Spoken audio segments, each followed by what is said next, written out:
Gue mau ceritain pengalaman seorang cewek namanya Tika. Tika, oke.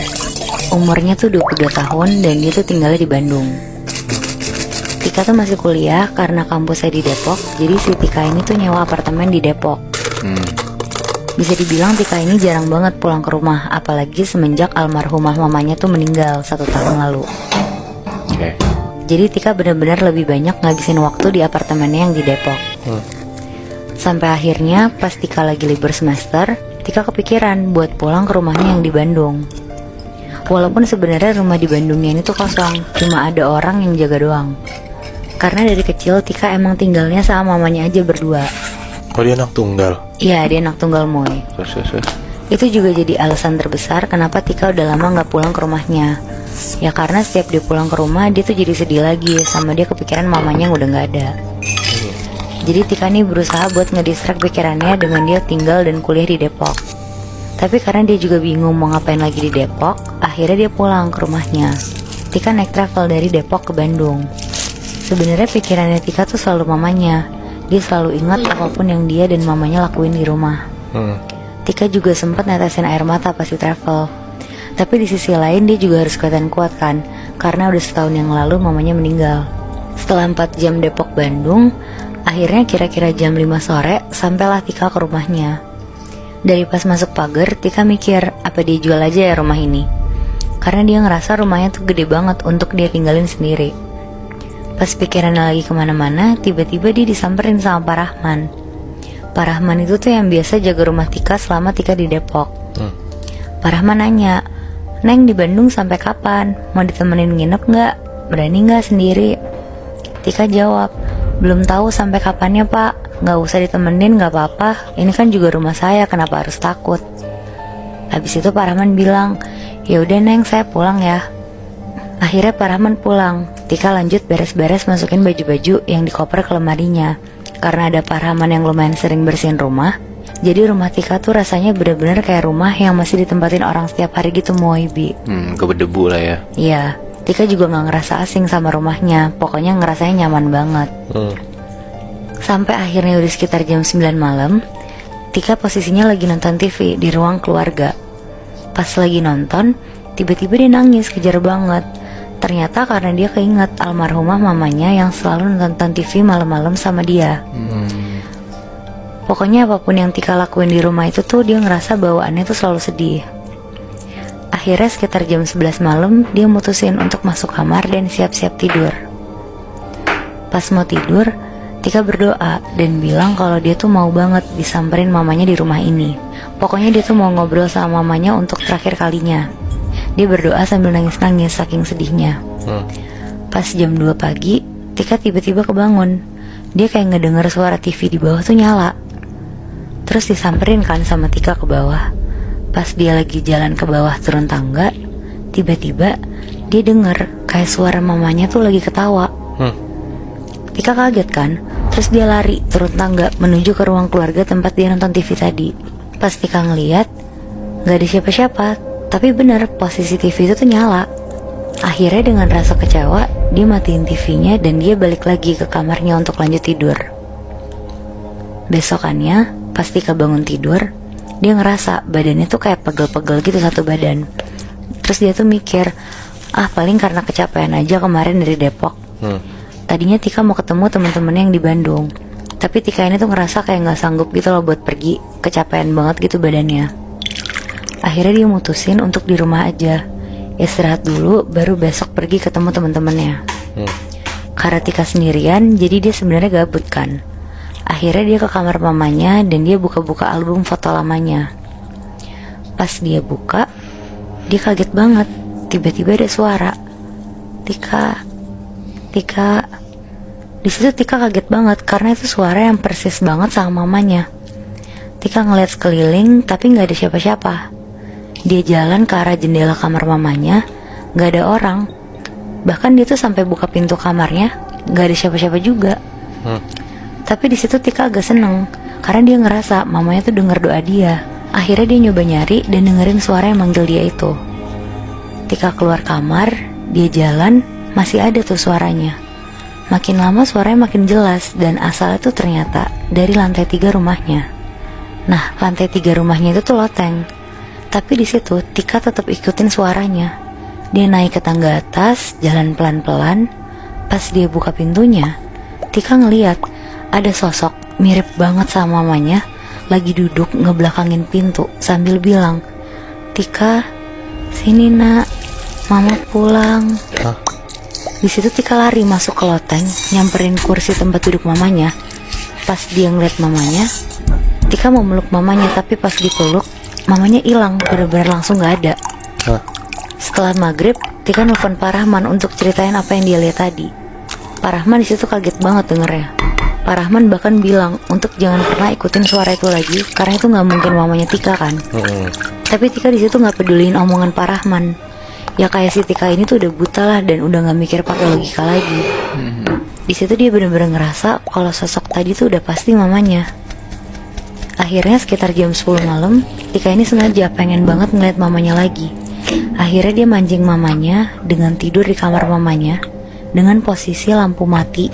Jadi tuh gelap banget satu kamarnya. Pas udah matiin lampu, gak ada panggilan suara dari mamanya. Masih hening banget keadaannya. Tika kesel dan gak sabaran sama sekali. Akhirnya Tika ini teriak-teriak ngomong, "Mama, mama, mana mama? Katanya pulang." Cer. Tiba-tiba jendela kamar mamanya tuh kebuka kenceng banget, dak gitu. Bahkan kacanya tuh sampai pecah Moebi. Angin masuk kenceng banget. Terus dari pojok kamar mamanya, sebelah jendelanya dia, Tika tuh ngeliat ada sosok pakai baju putih panjang banget, rambutnya berantakan panjang, sambil senyum-senyum ngeliatin Tika. Terus teriak, "Mama pulang." Aduh anjay. Terus sosok ini tuh berubah-berubah gitu lah Moebi. Tiap 5 detik tiba-tiba jadi mamanya Tika, berubah lagi jadi sosok perempuan ini, berubah lagi jadi mamanya. Pokoknya ganti-ganti terus. Di situ Tika teriak. Dia lari ambil HP-nya di meja dan dia langsung lari ke bawah turun tangga, keluar dari rumah dan dia langsung nelfonin Pak Rahman. Gak lama Pak Rahman datang dan nenangin Tika. Mereka ngobrol di depan rumah Tika. Terus Pak Rahman ini cerita ke Tika. Katanya apa yang dilihat Tika itu sama persis sama apa yang dilihat Pak Rahman. Katanya itu tuh sosok jin yang menyerupai manusia. Dan semakin dia ngerasa ada manusia yang kepengen dia ada, semakin dia seneng dan dia akan terus ngikutin orang yang manggil dia. Akhirnya karena Tika ketakutan, di situ Tika makin yakin untuk ngejual rumahnya. Karena setiap malam Tika tidur, Tika masih suka dengar suara mamanya tuh manggil, "Tika, Tika." Sampai rumahnya udah kejual dan Tika balik ke Depok pun, Tika tuh kalau lagi ngobrol dan ketawa-tawa sama teman-temannya, kadang dia dengar ada suara ketawa dari belakang yang ngikutin Tika. Tapi karena Tika tahu itu bukan mamanya, jadi dia benar-benar udah nggak peduliin suara itu sama sekali. Cuma setiap malam emang Tika tuh jadi makin keinget mamanya, karena emang suara yang persis mamanya itu selalu manggil Tika. Tapi dia inget kata Pak Rahman, selama Tika masih berduka dan inget mamanya, sosok ini tuh akan selalu ngikutin Tika. Karena sosok ini ngerasa dipanggil sama Tika dan dibutuhin sama Tika. Wow, salah banget sih Tika pertama kali yang ke rumah di Bandung langsung nyari tahu mamanya kayak gitu ya. Iya makanya Moy. Malah sosok rumahnya itu malah ngikutin Tika ya. Iya benar. Tapi sedih juga gak sih? Tika tuh kangen sama nyokapnya ya gak sih? Iya. Tapi malah kena yang kayak gitu. Iya. Soalnya menurut gue kalau misal orang lagi sedih banget kan pasti rentan banget kan.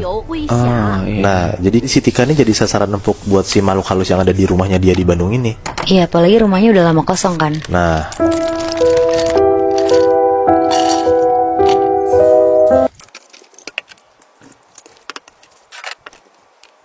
Kejadian ini terjadi di tahun 2005 di Tangerang.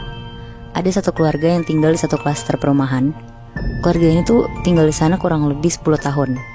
Dari yang klasternya masih kosong sampai udah keisi semua. Keluarga ini isinya suami, istri, dan satu anak. Kita sebut aja suaminya namanya Pak Indra, istrinya Budita, dan anaknya Reza. Pak Indra sama Budita kira-kira umurnya udah 50 tahunan dan Reza 20 tahun. Budita itu termasuk tetangga yang supel dan suka bergaul sama tetangga-tetangga satu klasternya. Karena ibu rumah tangga, jadi hidupnya tuh sehari-hari kebanyakan di rumah. Dia tuh juga suka bikin acara-acara buat tetangganya, kayak 17 Agustusan, tahun baruan, sampai arisan ibu-ibu juga dia yang selalu ngajak. Budita paling dekat sama tetangga sebelah rumahnya persis, namanya Bu Ulfa. Karena mereka seumuran dan anak mereka tuh juga gak beda jauh umurnya. Jadi suka nanya-nanya soal sekolah anaknya juga. Bu Ulfa ini termasuk yang paling berada di satu klaster itu. Rumahnya dia sendiri itu 2 kafling, sampai-sampai dia tuh juga punya 3 rumah di klaster itu. Dan kalau ada acara-acara klaster, dia selalu yang nyumbang paling banyak. Tapi Bulfa ini tuh termasuk orang yang humble banget Moebi. Gak pernah milih-milih dalam bergaul, semuanya dia rangkul sampai jadi deket banget. Sampai akhirnya Budita tuh bingung. Kayak udah semingguan dia tuh gak ketemu sama Bulfa. Dia ngeliatin rumahnya dari depan juga kayak gak ada peradaban. Terus Budita tuh ngomong ke suaminya, Pak Indra. Dia bilang, kenapa ya Bu Ulfa udah seminggu ini kok gak kelihatan? Rumahnya juga kelihatan kosong. Terus Pak Indra jawab, ya paling keluar negeri sama keluarganya. Biasanya kan tiap tahun begitu. Ngedenger itu Budita baru keinget juga kalau Bu Ulfa tuh setiap tahun emang pasti keluar negeri sama keluarganya. Tapi yang bikin dia masih mikir tuh, kok tumben gak ngasih tahu? Karena biasanya tuh selalu ngomong dulu ke Budita. Tapi Budita akhirnya mikir, ya mungkin dia lupa aja kali ya buat ngasih tahu ke Budita. Ya biasanya ngabarin gitu ya. Sekedar Benar, ngasih tahu doang. Nah akhirnya sekitar jam 9 malam, tiba-tiba ada yang ngetok-ngetok rumah Budita. Pas dibukain sama Buditanya sendiri, ternyata itu tuh Bulfa. Langsung heboh kan tuh Budita. Terus langsung disuruh masuk juga. Tapi pas disuruh masuk, Bulfanya tuh diem aja.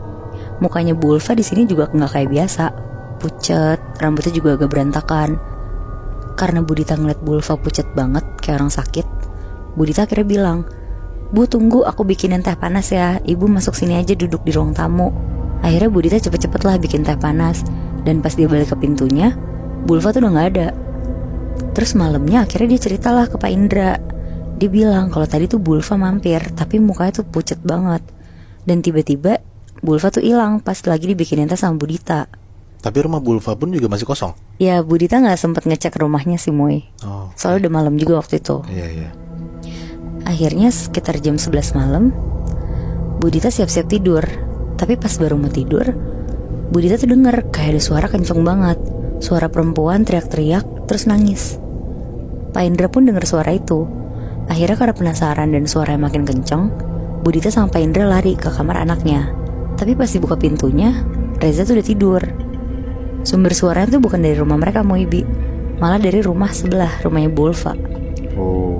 Akhirnya jam 11 lebih mereka mutusin tuh buat keluar rumah dan nyoba ngebel rumah Bulfa.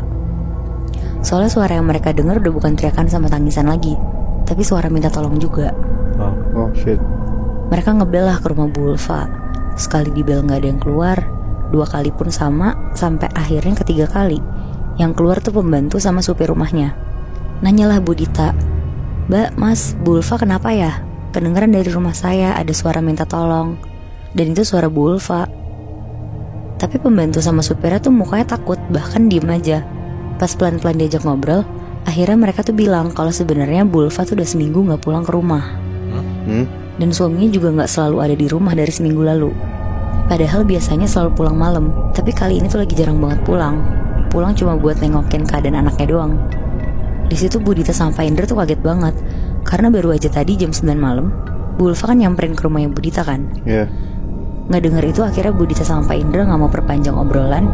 Mereka mutusin lah buat balik ke rumah lagi. Anjing gede banget. Terus Nah besoknya Budita tuh emang ada jadwal arisan sama tetangga-tetangga lainnya.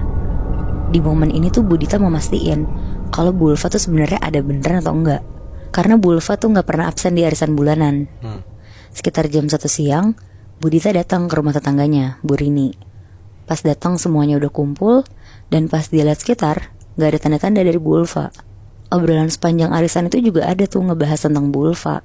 Ibu-ibu yang lain tuh ternyata juga penasaran kalau Bulfa tuh kemana. Soalnya tumben banget HP-nya tuh mati, gak bisa dihubungin sama sekali. Tapi di situ Budita tuh milih buat diem aja. Dia juga gak mau ceritain kejadian yang kemarin dialamin itu.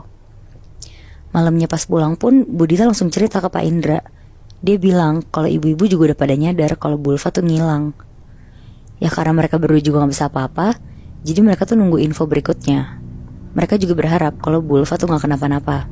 Sekitar jam 10 malam pas Budita sama Pak Indra udah siap-siap mau ke kamar, tiba-tiba TV di ruang keluarga mereka tuh nyala sendiri. Dan ada suara ketokan pintu depan rumah tuh kenceng banget. Budita larilah ke depan TV dan langsung matiin TV-nya. Sedangkan Pak Indra langsung jalan cepet ke pintu rumahnya. Karena Pak Indra tuh sebenarnya agak takut, soalnya pagar depan tuh udah digembok. Jadi siapa yang bisa masuk sampai ke depan rumah mereka kan? Akhirnya Pak Indra ngecek dulu dari jendela sebelah pintu. Dan bener aja Moebi, gak ada siapa-siapa. tapi suara ketokannya tuh masih ada. Aduh. Akhirnya Pak Indra nyuruh Budita cepet-cepet naik ke atas, masuk ke kamar mereka. Pak Indra bilang ke Budita kalau ini tuh kayaknya ada yang gak beres. Terus Pak Indra juga bilang kalau ada suara ketokan pintu lagi jangan dibukain pokoknya. Pak Indra di situ juga nyamperin kamar Reza untuk ngasih tahu hal yang sama. Akhirnya sekitar jam 11 malam mereka tidur. Pas udah setengah tidur, tiba-tiba ada suara ketokan pintu. Tapi dari kamar Budita, dan ketokannya tuh pelan kali ini. Sampai ke kamar. Sampai ke kamar Moy. Wow. Karena setengah sadar, Budita yang baru bangun tuh langsung jalan ke pintu buat ngecek. Awalnya dia mikir kalau itu tuh Reza. Tapi pas dibuka, ternyata itu tuh Bu Ulfa yang udah berdarah-darah, bajunya robek-robek, kepalanya tuh ketancep pisau sambil bilang, "Tolong." Aduh, anjing serem banget. Wah, ngeliat itu Budita tuh langsung banting pintu, lari, terus langsung bangunin Pak Indra. Di malam itu juga Moibi, mereka berdua langsung nyamperin rumah Bu Ulfa. Mereka ngebel berkali-kali sampai ada yang bukain. Sampai mereka di situ tuh juga manggil satpam dan RT yang juga tetangga mereka, buat mastiin kalau Bu Ulfa ini tuh nggak kenapa-napa. Nah, rencananya mereka semua tuh mau masuk ke rumahnya Bu Ulfa. Tapi sebelum maksa masuk, akhirnya pembantu sama supirnya ini tuh bukain pintu. Mimik mereka tuh penuh ketakutan gitu loh. Dan tanpa ada perlawanan, mereka tuh langsung bolehin Budita, Pak Indra, RT sama satpam buat masuk ke dalam rumah. Di dalam rumah Bu Ulfa pada saat itu tuh kosong. Anaknya Bu Ulfa di situ tuh juga lagi nginep di rumah temennya, karena orang tuanya juga nggak pulang-pulang. Jadi kenapa pembantu sama supirnya langsung izinin masuk tuh? Karena sebenarnya udah semingguan ini, setiap malam mereka tuh dengar dari kamar Bu Ulfa ada suara teriakan, nangis, dan juga minta tolong. Tapi karena mereka tahu Bu Ulfa nggak di rumah, mereka tuh nggak berani naik ke kamarnya yang ada di lantai 3. Akhirnya mereka rame-rame naik ke kamar Bu Ulfa dan sesuai dugaan, kamarnya tuh dikunci. Karena ada satpam sama RT, jadi akhirnya mereka dobrak paksa lah pintunya. Dan pas didobrak, di dalam tuh banyak banget darah di lantai, di kasur. Terus baunya tuh juga bau anyir banget kamarnya. Akhirnya rumah Bu Ulfa di situ dijadiin TKP. Terus supir sama pembantunya juga buat sementara dipulangin dulu, karena suaminya ini tuh nggak tahu di mana dan nggak ada yang bisa ngehubungin juga.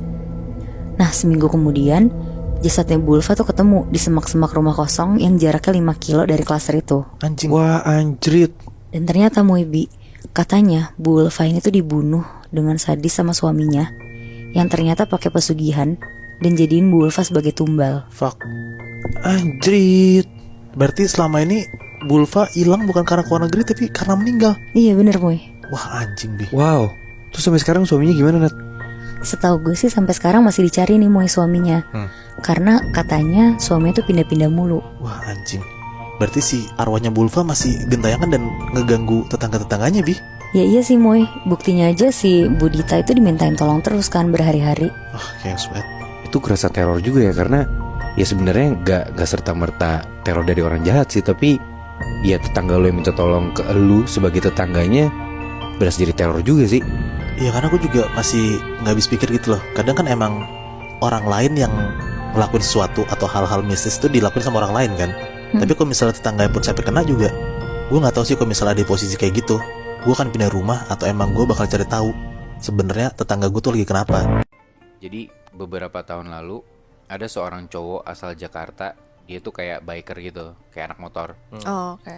Nah, dia ini mau ngedatengin sebuah acara geng motornya atau anak-anak motornya dia di daerah Bandung. Sebut aja nama cowok ini Bowo. Nah, tapi karena si Bowo ini di hari itu ada kerjaan, dia nggak bisa berangkat bareng teman-temannya dari Jakarta ke Bandung. Makanya dia baru berangkat dari Jakarta tuh sekitar jam 8 atau 9 malam. Itu berarti dia berangkat sendiri? Jadi berangkat sendiri Oke. dari Jakarta ke Bandung. Motoran Ya, kan? Motoran. Ya karena emang udah biasa motoran juga, jadi kayak ya udahlah, dia jalan aja gitu kan. Oke. Singkat cerita, si Bowo ini nyampe di daerah Pasteur itu sekitar jam 1 pagi. Tahu daerah Pasteur kan, yang ya ujungnya Bandung gitu. Iya. Nah, begitu masuk Pasteur, si Bowo ini tuh naik jembatan, naik flyover. Tahu gak sih lu namanya jembatan Pasopati? Iya, tahu.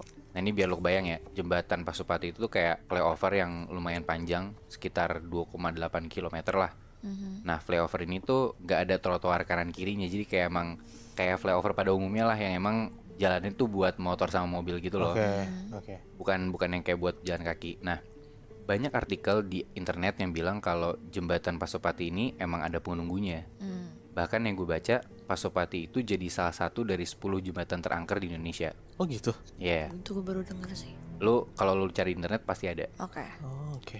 Nah udah tuh Bowo sendirian naik motor di jembatan Pasopati sekitar jam 12-an atau jam 1 malam lah. Dan di situ kondisinya jalanan masih ada mobil-mobil atau motor yang beberapa lewat. Dari yang awalnya Bowo nyetir biasa aja, tenang, santai, tiba-tiba di tengah jembatan itu Bowo kaget banget. Karena yang dia lihat itu ada anak kecil nyebrang, lari kenceng banget di depan Bowo.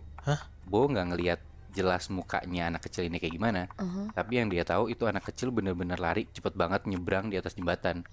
Harusnya nggak ada orang yang nyebrang gitu kan? Iya betul, karena kayak gue bilang cuman motor sama mobil doang yang lewatin jembatan Pasopati ini.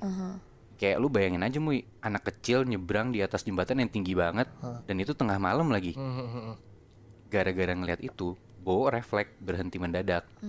Dan untungnya di situ tuh lagi nggak ada motor atau mobil yang ngelintas deket Bowo gitu loh. Jadi ya aman-aman aja. Bowo kaget banget, dan pas dia lihat ke arah anak kecil itu nyebrang, si anak kecil ini tuh udah nggak ada, hilang gitu aja. Dan dia ngelihat di jalur sebelah kanannya dia itu mobil lewat-lewat aja, beberapa motor juga ngelewatin Bowo sambil ngelaksonin si Bowo ini gara-gara Bowo berhenti di tengah jalan kan, mendadak gitu. Jadi emang kesannya kayak nggak ada yang lihat anak kecil itu ya? Iya, jadi kayak kesannya Bowo tiba-tiba berhenti di tengah jalan layang gitu loh, Moy. Nah setelah itu Bowo mikir kayak, oh mungkin gue salah lihat, mungkin gue halu atau gue ngantuk gitu. Ya udah, gue buru-buru deh biar cepet sampai gitu kan. Akhirnya Bowo jalan lagi, dan gak lama setelah itu dia ngelihat sesuatu lagi.